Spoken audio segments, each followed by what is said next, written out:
Hello, everyone, and welcome to the Atlanta Voice newspaper headquarters for a very special interview today with three of the Discover the Unexpected Fellows. How are you all doing today? Good. How are Really you? good. Doing amazing. How are you doing? I'm good, I'm good. For those who do not know what Discover the Unexpected is, it is a program hosted by General Motors through Chevrolet for HBCU students.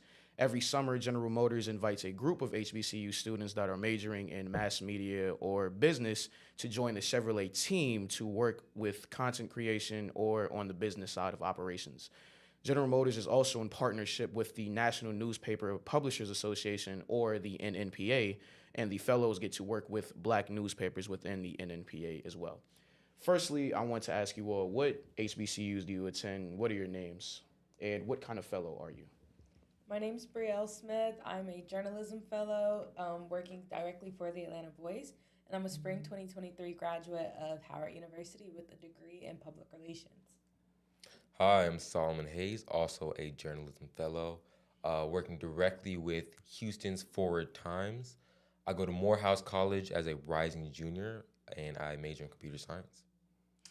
Hi, y'all. My name is Brittany Harlan. I am a rising junior at Howard University. I'm also a journalism fellow working with the Dallas Examiner and also study advertising at Howard University.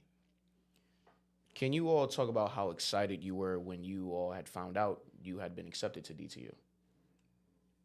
I can start that. So, my story's a little interesting. I had honestly already confirmed another summer opportunity, and then I got the call. They're like, "Hey, do you want to go discover the unexpected and take a 10-week road trip?" And I was like, "Of course I do." So I was super excited because I knew how incredible the opportunity was. This is the program's seventh year. So I knew a couple alumni of the program. So going into it, I already knew that you would get great exposure.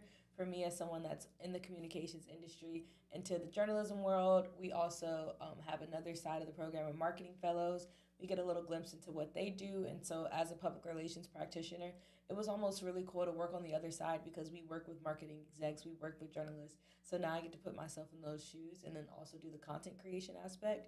So it was really cool just to see another side of the communications industry. Yeah, likewise. Actually, unlikewise, I didn't know that many people in the program previously before joining myself. Um, but when I was given the opportunity to travel around the country and visit a lot of black newspapers and see what they do and how they're impacting the cities that they're in and being part of black movement, I was ecstatic to find out that I could be part of that. And so it's been great going to all these cities and finding out how each publisher there conducts their own business and interacts with their community. So I know, like for example, the Dallas Examiner, or sorry, not the Dallas Examiner, Forward Times is looking towards having a lot more community outreach and bring people in. They're trying to develop their own podcast studio, much like the one that's here. And so it's just been really cool to like just learn about everything that all these black publishers are doing. Yeah, and I was really excited to join this opportunity because it just, like y'all were saying, it packs everything into one. I feel like this internship is just a little bit of everything, which I love because I'm still trying to figure out what exactly I want to do. And so when I heard it was traveling, it was writing, it was reporting, and just everything that I had an interest in, I could try out. I was so excited to get started. So, yeah, that's I'm just so happy to be here too. So. And before you all even applied to DTU, what were your journeys like through college before you were accepted? So I am done with undergrad. So before applying to DTU, I went into college knowing that I wanted to major in strategic communications, which is a privilege that not many have. A lot of times people get to college and they have to figure it out, but I didn't know what exact niche I wanted to do. The communications field is so intersectional that there's so many different things that you could do. So I did previous internships in health PR, entertainment PR, tech PR, you name it, I did it. I graduated after doing about like seven internships, four other fellowships. So going into this DTU experience, I was really focused on again getting the glimpse on the other side of like who PR practitioners work with, and so that journey really just kind of supported my role coming into Chevrolet's Discover the Unexpected program because it allowed me again to step in a new lens and to really get a new view before I enter the workforce. Yeah, for me, I feel like I have kind of a unique experience in Discover the Unexpected Fellowship, where I'm actually not in any marketing journalism kind of major, and I'm actually a computer science major. So previous to this, I had an internship last year, which was surrounded in computer science, cybersecurity, which is what I'm trying to make my profession into. But over the course of last school year, when I was going to school in Morehouse as a sophomore, I had an opportunity to work for another black publisher called the Bird and Wire here in Atlanta. And this kind of just opened my eyes to the different ways I can, put my energy towards, especially when it comes towards, looking out for the black community, which is really why I went to computer science kind of in the first place, to kind of go into cybersecurity, protect businesses, especially black businesses, and kind of help people become more knowledgeable about things that they weren't originally knowledgeable about. And I feel like journalism is exactly that, right? And I could even do what my goal was even better. And so working with a black publisher my sophomore year really opened my eyes to that. And so, taking that forward with me going into Discover the Unexpected Fellowship, I've been able to continue that kind of passion of, you know, sharing voices, letting the black community become more knowledgeable in areas that they might have not been originally.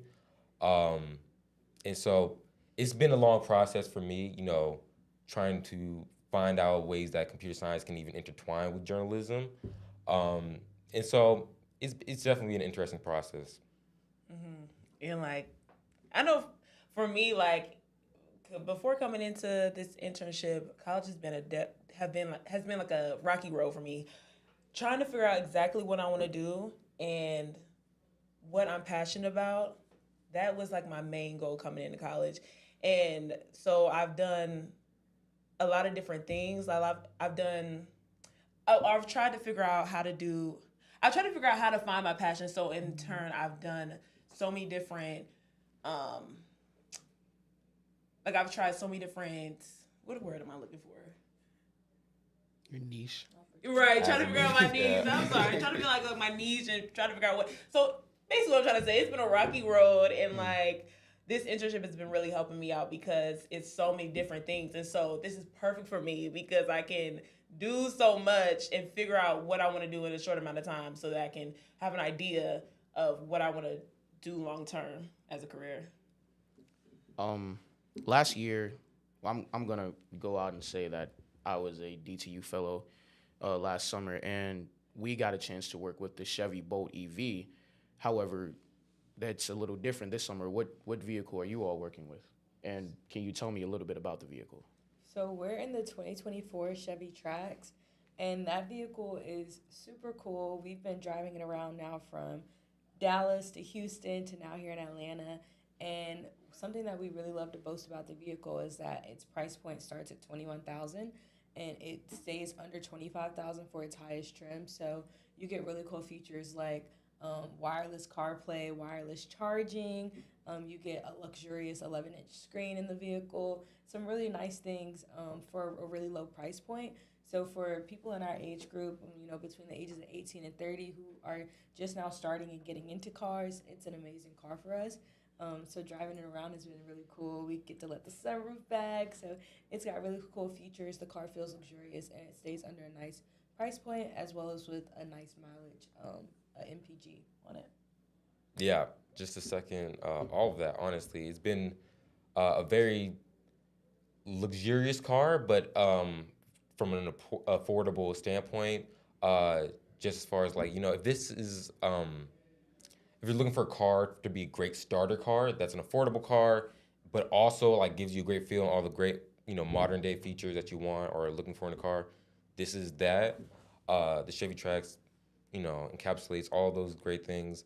For me personally speaking, because we went on this road trip, which I think is a little bit different than previous years where they had COVID pandemic. So now we're able to like go out a little bit more and do the road trip part of this experience. And so with all the road tripping, some people can like be a little bit concerned about like, oh, can we fit in all the luggage? Because there's three of us in our team, and then all of us have our luggage. And so we were a little bit worried, like, oh, is this car gonna, be able to fit all of this stuff? And it actually did. It had way more cargo space than I originally thought it was gonna be able to do. So that was like kind of a pleasant surprise for me speaking, because I was in the back of the car for both for most of the trip, with back there with the luggage, but I still felt like I had plenty of space. So honestly, I really enjoyed that fact of the car, the fact that I can put so much stuff in it and still feel like I have a bunch of space. And also the sunroom, I'm gonna second that point as well, or the sun roof rather. That's a great little feature that they got. He's like, studies did find you can fit your life. It's in just your tracks. But yeah, it's a great car. I know me personally, I'm just looking for a new car, and I'm looking at the tracks. I think that might be my new car. I don't know yet, but it's looking good so far. I'll be honest. When the fellows last year, when we all first saw the Chevy Bolt EV, we were all thinking about, we're gonna get this car at some point in our lives. But Hopefully Chevrolet give me a little discount. Yeah. Continuing, how are you all enjoying working with your publications and also the other fellows, specifically the business fellows?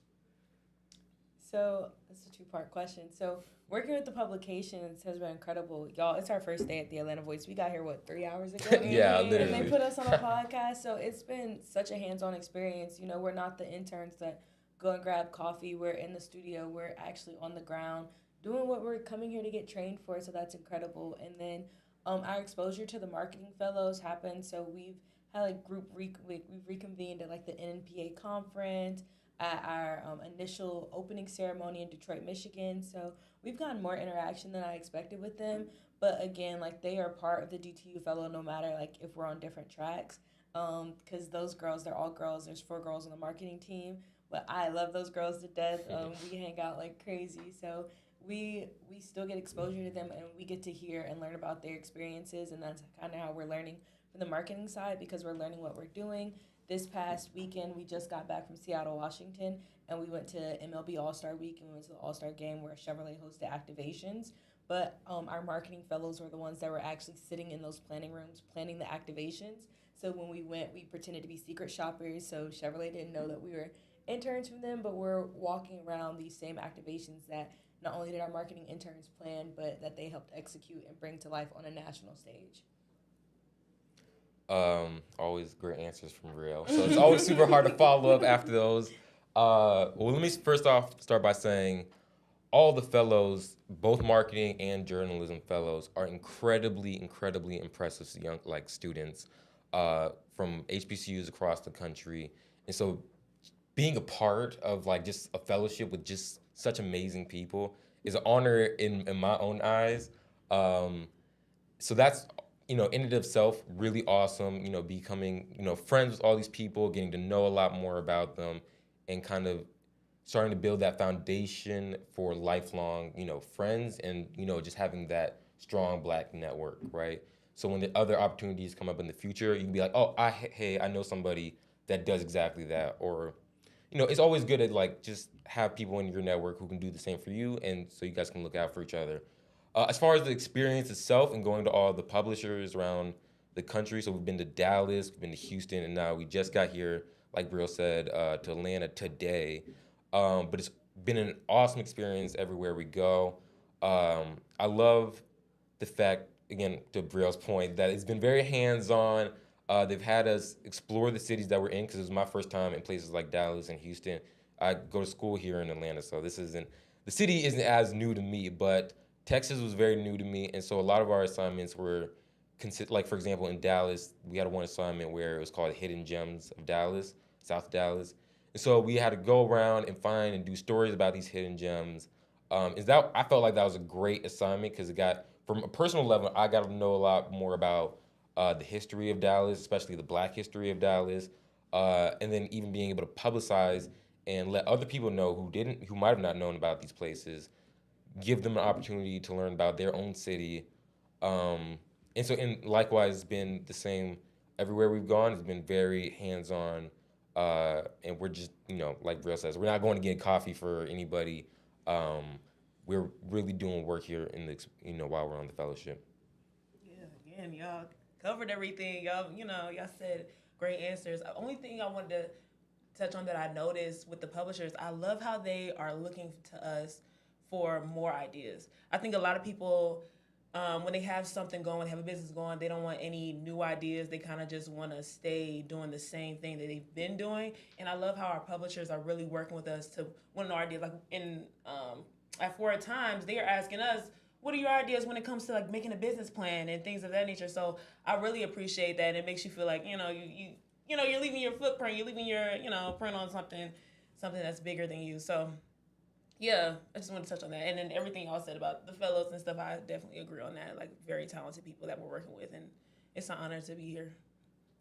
Brielle, you mentioned traveling to Seattle for the All-Star Weekend, and you all attended the first HBCU Swingman Classic. Can you tell me a little bit about that experience? That was incredible. So I'm a baseball fan. I love baseball, y'all. So being able to go to the Swingman Classic, we got to actually meet Ken Griffey Jr., which is incredible. Not many people get to say that. I think we all like reposted the photos. Yes. Everybody's freaking out on our Instagrams.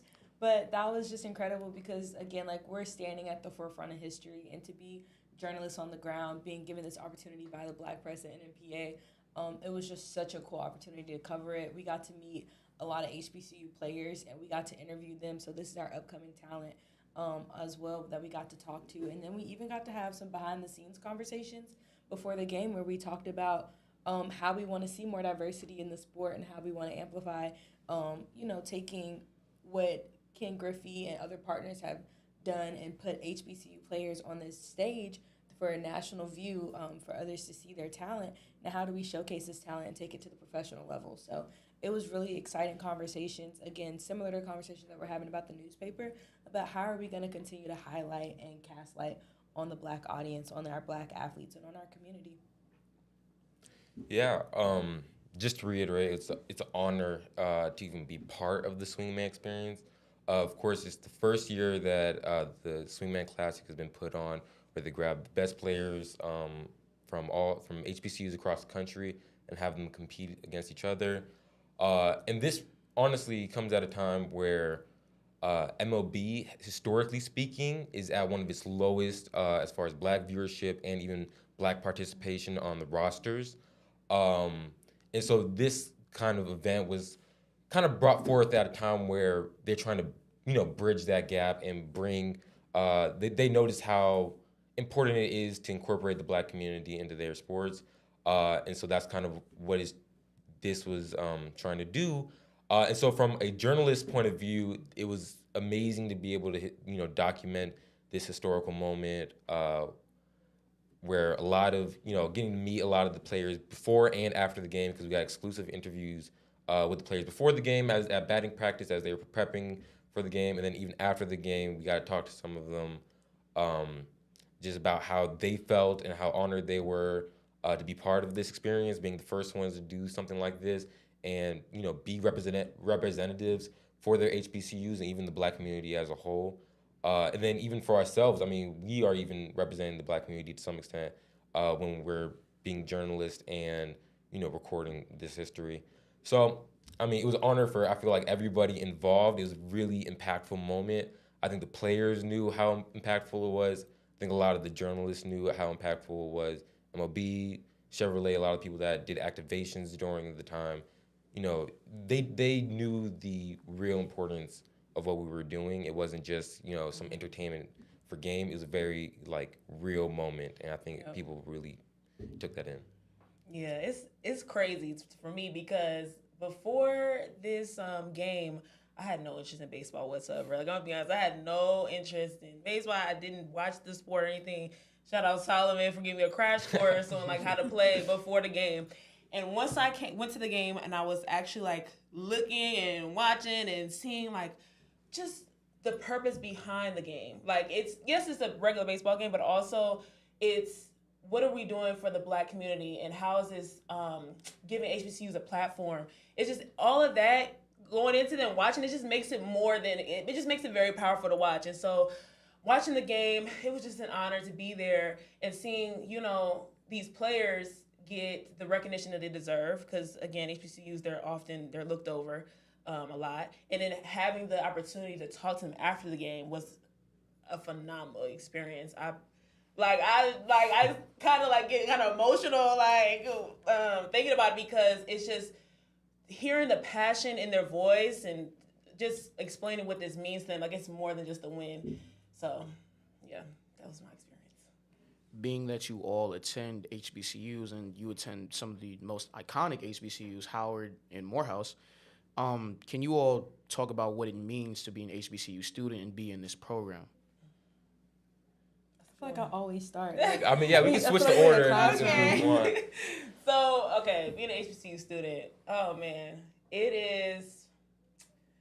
I feel like I keep saying the same word. I'm trying to find something different to say because being an HBCU student. First of all, being a black person, it's difficult to live in this society. But to be around people who look like you, who are doing great things, especially at Howard University, shout out HU, like you can always find someone that is doing great things. Like my peers, just people are at Howard University. People are on their thing. Like they're doing, what they got to do, and just being inspired by that every single day is just an honor in itself. Like I can't even describe how being at HBCU has impacted me so greatly. It's opportunities like these that are for HBCUs, and just looking for students to excel in a way that we've never really seen before. So going to HBCU is a great experience. I recommend anybody who's thinking about it look into it. Yeah, I go to Morehouse College. I always knew that I wanted to go to HBCU. They don't like me saying this, but I also kind of consider myself a Howard grad. I went to Howard Middle School, so shout out Howard Middle School. No, I'm just joking. But my mom also went to Howard, so I've always had HBCU blood in me day one, and so Morehouse is where I found that I could express my HBCU love there in very welcoming place, and so always every day going to Morehouse feels like an honor, just knowing the legacy that we have there and just the pride that a lot of Morehouse men have in trying to bring up our brothers, build up our black brothers and build up and our black sisters as well, and just the black community as a whole.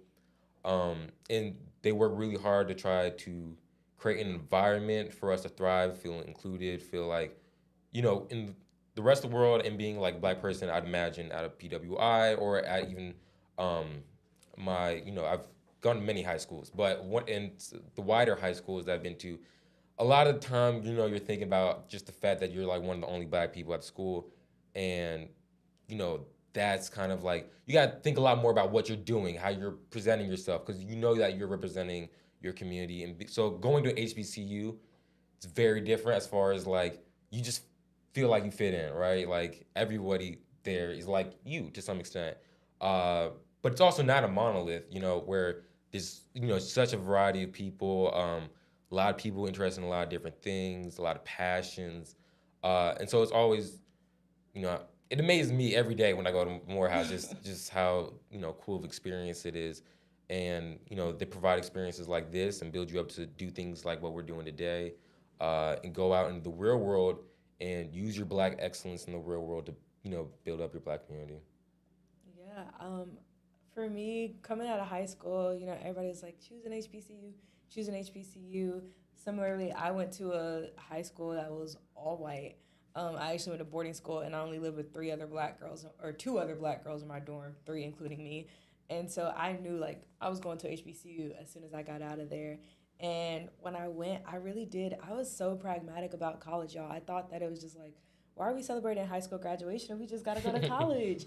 But when I got there, the world just opened up, because not only did I realize, like, oh, you get to do what you want here, like, in the sense of you get to study what you want, you get to practice what you want, and then I found, like, a sense of community again, outside of, like, the monolith of, oh, we're just all black people, but I found people who were passionate about what I was passionate about, people who had their interest in these, mainstream careers, but specifically wanted to tailor it to how they could advance the black community. So that was super incredible.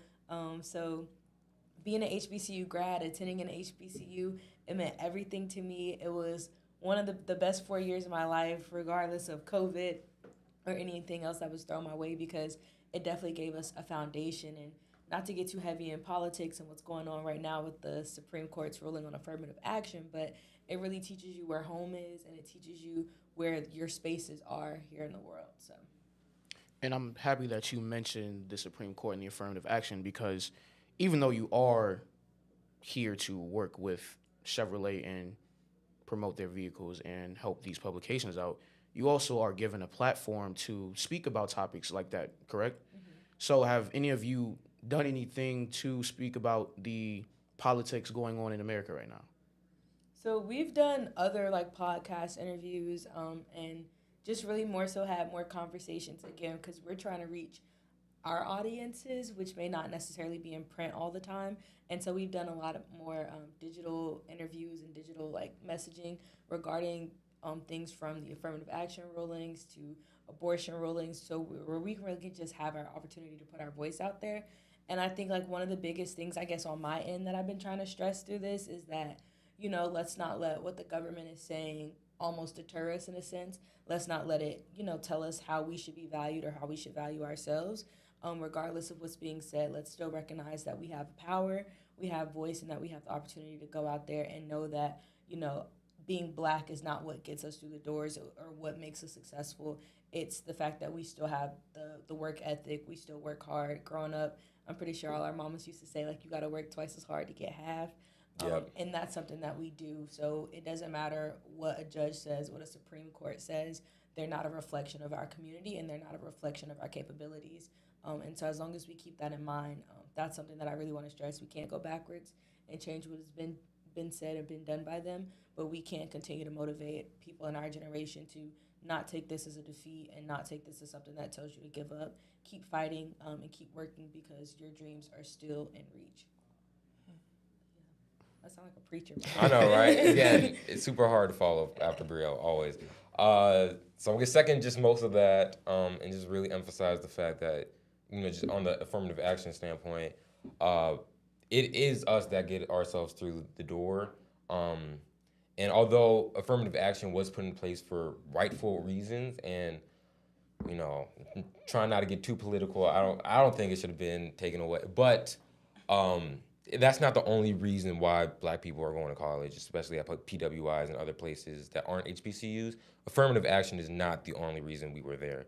It's because there is Black excellence in those students, and there will continue to be Black excellence trying to go there. And so, yeah, I guess that's all I'm gonna say as far as the affirmative action standpoint. So I'll pass it on to Brittany. Yeah, I just want to add again. I agree with everything they said. I just wanted to add one point. What I would hope for my viewers to see when I post on social media is just showcase what we are capable of, us Black people, what we are capable to do, and how we can, like, we're capable to do this one thing. We're capable to go and have an HBCU Swingman Classic, and we're able to have these big businesses doing, newspaper. What else can we do? And to always, to never be discouraged, and to always push for more and greater, because we can be powerful. Like we can really do a lot. And I just want, what I do, what I showcase to reflect that. So. Okay. And we're going to go back a little bit. Sorry. Okay. I wanted to ask that question after you mentioned affirmative action. To my understanding, you all shot a commercial with DTU, correct? Mm-hmm. Was that any of you all's first time on set? And can you talk about your experience with that? I mean, it was... Shooting the production? Yeah, Yeah, it was shooting a commercial, definitely my first time doing, like, a major production. Like, I've done small theater things when I was a kid, but to be in front of cameras, be there with Terrence J was with us, and so he's like, a big time actor. Just to have that environment, it was very new to myself. Really enjoyable though. I will say that you just sit there, going in your mind, like rehearsing all your lines, and think about like what kind of hand movements you want to do. And so I think it was a really cool experience. Just be in an environment that I've never been in before and just learn from it. One thing I did not know it would take so long to shoot. Like I feel like it's like 15, 30-second commercial. So it actually took like, I would say like a couple of hours All day. to. It Yeah, it was took an all day for a event. lot of people. Yeah, so that's something I was shook about. But other than that, I think it was a good time. I love the camera and I love like doing, because again, I'm working in advertising, so it's fun to see like the behind the scenes and getting a feel for that, because that's something I was looking into doing, after I graduated. So it was a fun time for me. Well, actually, since you talked about how long it took to shoot a 15 to 30-second commercial, I'm going to bring up something, too. When we shot our commercial last year, we got there like 6 a.m., didn't leave until 5 o'clock in the afternoon. Yeah. And I was just like, this is what people go through for 30 seconds. I'm So- like, imagine a movie. Like, That's what I'm saying. And then Yeah. so I'm gonna bring up something a little off topic. You know how the actors just went on strike yesterday. I'm thinking like, look, I'm standing with y'all because the things y'all have to go through Yeah. every tough. single day when y'all shoot movies is ridiculous. But yeah, thank you for bringing that up. Also, you talked about after you graduate. Where do you all see yourselves after you graduate? You already touched on it, so. Yeah. Y'all want to take this one? You touched on it, so this. you might as well Okay. just continue your thought. Yeah. Oh man, so I can see myself doing so many different routes I could take. I know, but the main thing I really want to do, no matter what I do, I want to make sure that I am doing something that feeds my soul. I want to do something that makes people feel seen and heard. I want to be that like voice for people almost, and so I hope to do that through my advertising. Like whether, bringing more diversity to the advertising field, because it's been lacking for some years. So I want to, be that change. I just want to do something that's impactful, like whatever I do. So that's what I see myself doing, like the general kind of theme of what I'll be doing. Good answer. Yeah, I'm still trying to figure out what I'm trying to do with myself after college. Like I said previously, I'm in computer science right now. I'm in the journalism fellowship also right now. So clearly I got my hands in a lot of different areas.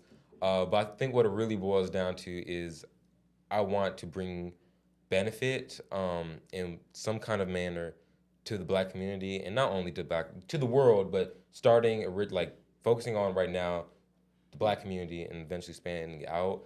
Computer science, that was the way that I envisioned doing that with computer science, is through cybersecurity and protecting Black businesses or just Black citizens, depending on which sector I decided to go to. With journalism, it's amplifying Black voices and Black stories. And so I'm still exploring on how I want to bring benefit into my community, because that's what I know I have my passion into. I don't know what specific skill my passion is, but I know my passion is helping people, and especially helping Black people, because for a long time we've been disserviced. And so I feel like everybody needs to do their part to kind of right those wrongs, that we can't go back in time, but we can do things currently speaking, to just create a better life for all. And so that's whatever I do and whatever I go with my career moving forward, I just want to make sure I hold on to that value. I've already reached alumni status as of 2 months ago. But just upcoming, I moved to LA next month, which sounds crazy. But I'll be moving to Los Angeles, and I'll be getting my degree at the University of Southern California. I'll be getting a master's in public relations and advertising. So I'm really excited for that next step, and that next chapter. School is important to me. So going straight into getting my master's and getting that accomplished is something that I'm excited about. Whoop, whoop. And then thank you. And then a couple work opportunities lined up. I don't know if I should announce it yet, but y'all can check out my LinkedIn if you really care. And you all have already accomplished so much this summer. If you would like to talk about those accomplishments, you can. However, I wanted to ask, is there anything else you wish to accomplish before the internship or the fellowship ends? Coming into this, I had a goal to be a better writer. So I'm hoping that I can just focus, continuously improve that skill and leave this internship feeling like I've learned a little bit more about writing and being a writer. So that's for me. I guess kind of similarly, it wasn't writing for me, but more of the content creation, because this is a journalism and content creation internship, and I've had a lot of journalistic work, but I don't know. Going into the internship, I guess I wasn't really that developed in content creation.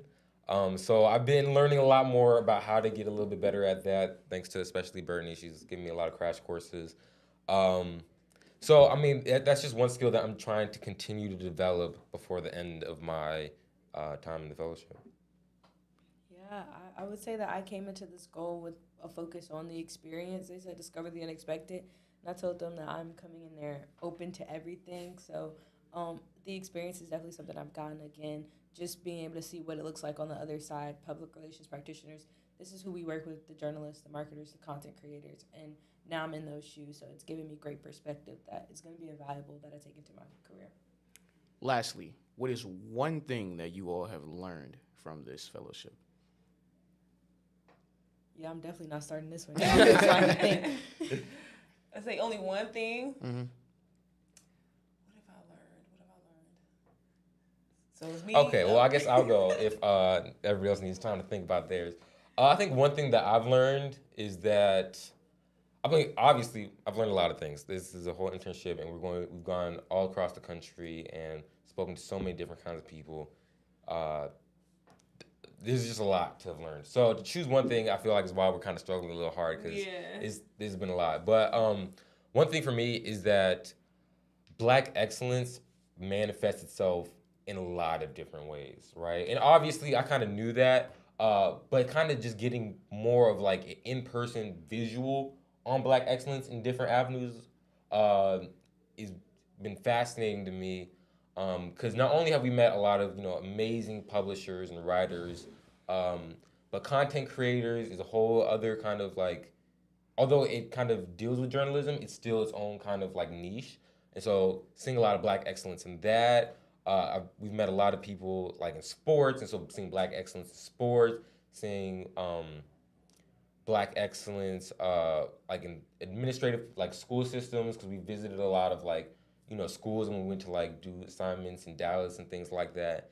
And so we've just seen Black excellence manifest across the country in a lot of different ways. And so it was just been an amazing experience learning the ways that can be shown. And I just thought about something. So for me, I've learned to, if I have an idea, like just go for it. Like don't really think about it too much, and just, even if it sounds crazy, like just go for it, because you never know what could happen. And the reason I say that is because of the Swingman Classic game. When it was towards the end of the game, and I asked Tiffany Green, our mentor, I was like, do y'all like interview players at the end? Like, is that a thing? Like, can we do that? And she's like, yeah, we can try. You know what I mean? So just having that idea and just putting it out there and just trying and going after it. That's something that I'm definitely taking with me from this internship, and never like holding ideas to myself. Always going for it and being delusional. I think the like most important thing that I've learned is like the Black voice is still loud and like powerful. I'll be so honest, like going into this opportunity, we're working with the National Newspaper Publisher Association, and you hear newspaper and you think that's like a fading industry. And I think a lot of us had that perception, knowing like, okay, like, well, how we're going to be writing for newspapers, but how are we really going to be contributing to it? But really, like every publisher that we've gone to has focused on like, okay, how can we bring in younger audiences? How can we make sure that we're keeping up with the times so that we're staying relevant? And I think that's been so incredible, because everywhere we've gone, we've been able to like go into like the Black communities of Houston, Dallas. We've been good in every hood, y'all. But but we've had the opportunity to be in these communities and tell the stories of these communities, meet key community members. So it's just really cool that that we're seeing not only how like the Black voice is still powerful, but we're having a role in continuing to amplify it so that generations that come after us are still relying on these sources, because nobody's going to tell our story like we tell our story, we've learned. And so that's been the biggest thing that I've learned, that our voice is still here, is still loud, whether that's the Atlanta voice, the Houston voice, the Black voice, it's here and it's loud, and we all have something to say. And lastly, before we close, is there anything you all want to add? Thank y'all for listening. Yeah, thank you for Yeah. having us. This is a really cool experience. This is my It first is. time on like podcast or live stream, so Mhm. this is really awesome, honestly. Right, it's up there with all the things we've done in our internship. But this experience is definitely up there. Definitely. I love this setup you have going on, and like appreciation to you High key, Right. high for key. like putting this together. I'm like so impressed by you, to be honest. Thank So you. yeah, just thank you so much. Well, I'll say I'm very proud of you all, and I see all the work that you're doing. Me and all the other fellows, we're in our group chats talking about everything you all have done. It's amazing. So, but to close it out, thank you all for tuning in today and listening and watching, and thank you to Brielle, Solomon, and Brittany for joining me today. Awesome. No Thank you. problem.